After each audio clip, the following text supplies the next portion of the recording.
My name's Lizzie Baumgartner. I'm from Chicago, Illinois, and I majored in journalism for my master's degree and then also in broadcast and speech communications for my undergraduate.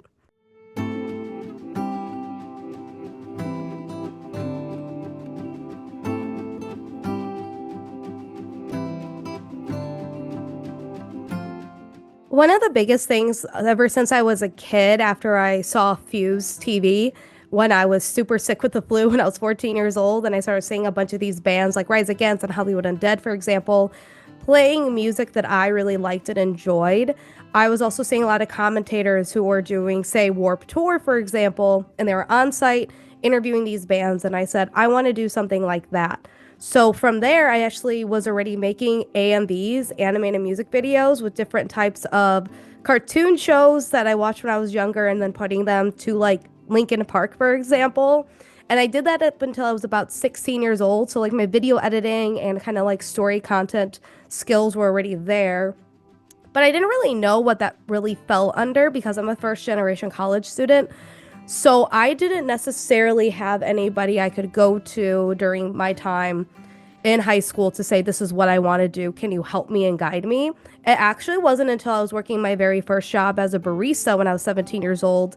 Right after I graduated high school, I was going to community college and I was taking a lot of English focused classes because I also love to write. And one of my shift supervisors at the Caribou Coffee I was working at actually told me, after I told them what I was kind of wanting to do, suggested I go into communications. And at the time, communications was kind of more of like an emerging media type of area because this was back in 2012.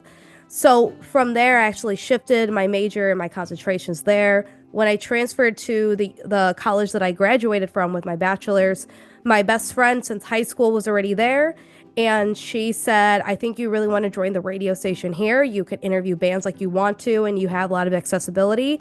And you could play music, you could develop your own radio show. So I did just that. And then I just kind of really maintained a lot of my focus there and shifted to wanting to be somebody more usually behind the scenes in terms of like radio instead of being somebody as an on-air personality. And it's ironic that now that I am somebody who is a online content creator personality to an extent, but with journalism as well, I'm somebody who's a big storyteller. And I very much want to be able to tell other people's stories, especially if they don't have a voice out there. So that's also another reason why I majored in journalism, because I wanted to marry all these things together, especially because in the music industry, there's a lot of really difficult and hard topics that not a lot of us actually talk about or fully know how to write about and get to the public. So I really look forward to marrying those two together. And I've kind of been doing that in my new newsletter, Cool Kids Only, over on Substack, where I'm able to talk about, say, cancel culture and talk about some of those theories that go into it, how journalism plays a role, and also just kind of like societal impacts on especially more of the alternative subculture too. One of my very first internships was actually when I was in college. I actually came out of all 8 years almost of school for myself at the higher ed level with 8 internships. So the very first one I ever had was actually with a local music band here in Chicago. And they really set me up for success because working and navigating the music industry is significantly different than working and navigating a normal corporate 9 to 5. So I really credit that internship with getting me really kickstarted with starting to build my career within the music industry.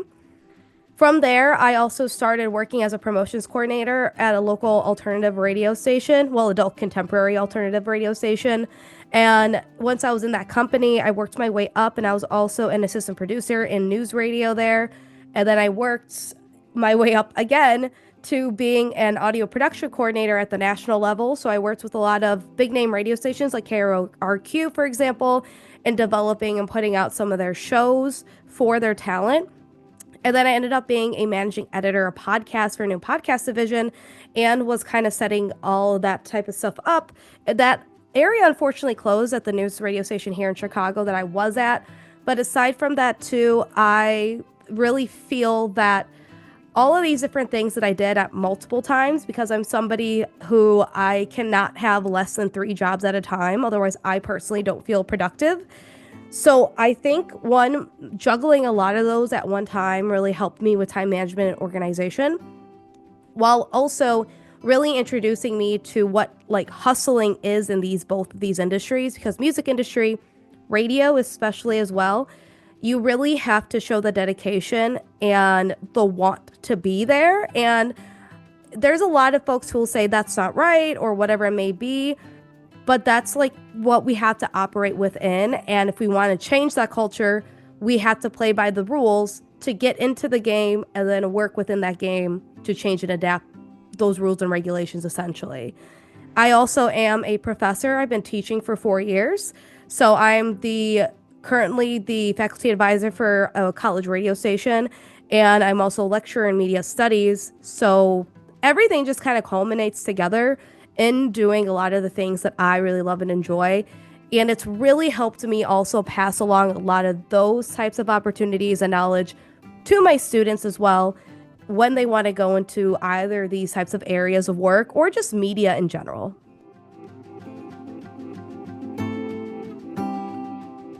We also look at education as well.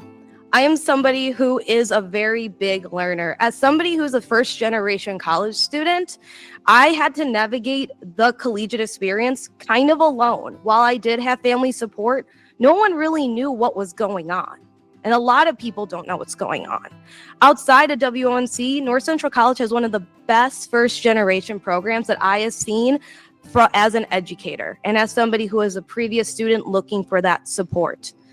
Here, they were able to give me different workshops that helped elevate me to the same playing field as somebody who had parents who had previously attended college, who had parents who were those who actually worked in office environments, who were able to give me a perspective that I didn't know if I could ever achieve outside of that. So actually what really happened was when I was younger, up until the time I was 19 years old, I actually had such severe social anxiety. I could not talk to anybody that I did not know without crying and just kind of freaking out. So once I actually transferred to the college that I graduated from for undergrad, I not only joined the radio station right off the bat, but I also joined the debate team. And that was because I signed up for an argumentation and debate class because I thought it would be fun. I didn't know much about it. And all of a sudden, I'm standing in front of a room of people arguing for 45 minutes off the top of my head. And same thing with radio, even though at the time, it's very behind the scenes. Nobody can see your face. You know the saying, you have a face for radio? That's what I was kind of going for. Now there's a lot of streaming that integrates with radio where your face is on air and on screen, but that's a whole different thing. So I fell in love with talking and conversing with people.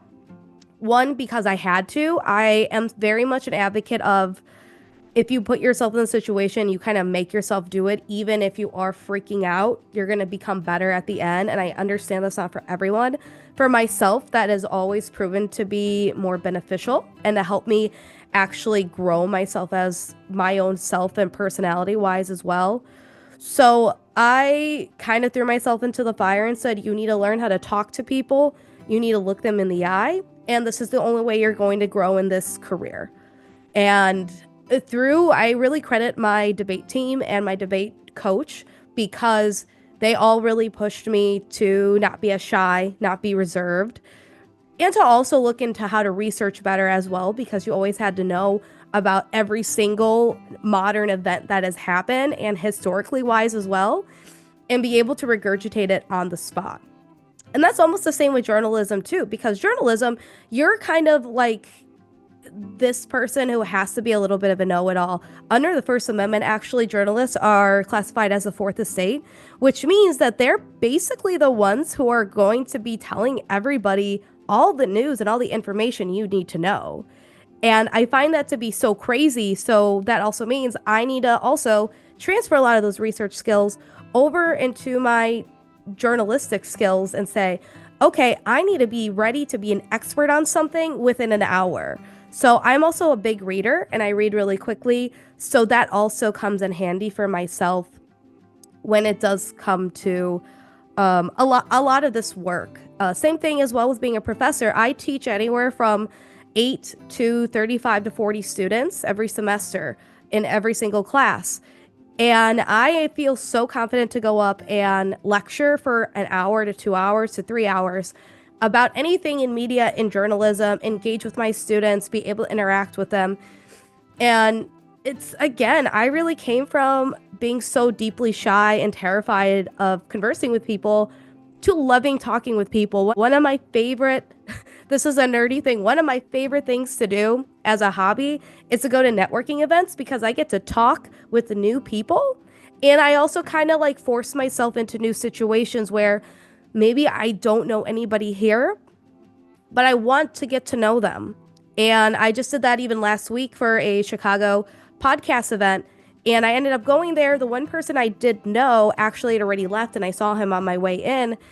So I was kind of nervous, but I went up to somebody and I said, "Hey, you look familiar." She did not look familiar. And we started talking, and she told me about her history and the work that she does with advocating for domestic violence victims through a podcast. And I'm like, that is fantastic. Like, let's exchange information. So I really do feel that a lot of this, even in the last 10 years, because this has only been 10 years worth of involvement for myself, I've really become my own individual person and found a lot of my voice thanks to a lot of these practices and communication really across the board.